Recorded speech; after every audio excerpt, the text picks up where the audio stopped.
Саламатсыңар балдар. Бүгүн силер менен кыргыз тили адабияты сабагынан өтө турган темабыз Сүйүнбай Эралиевдин өмүр чыгармачылыгы.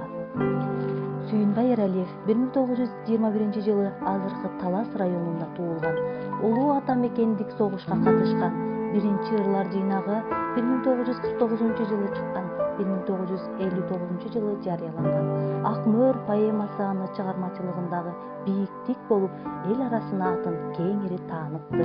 Сүйүнбай Эралиев лирикалык ырлардын чебери, анын Жылдыздарга саякат, Жаңыл мырзаны керези, Ак жыттар, Кесир инсан поэмалары кыргыз адабиятынын сыймыктанаар чыгармалары.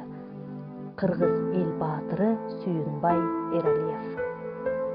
100 жылдар мындан кийин да бул тоолор мынтип турушат, анда да бизчи адамдар каары басып тырышат. 100 жылдар мындан кийин да сүйүлөр болот ушундай, ушинтип жерге жаз келип, ушинтип чыгат ушулай. 100 жылдар мындан кийин да дарактар жерге ыргалаа, сүйдүрүм турат ушинтип. Көркөм айтып бересиңер.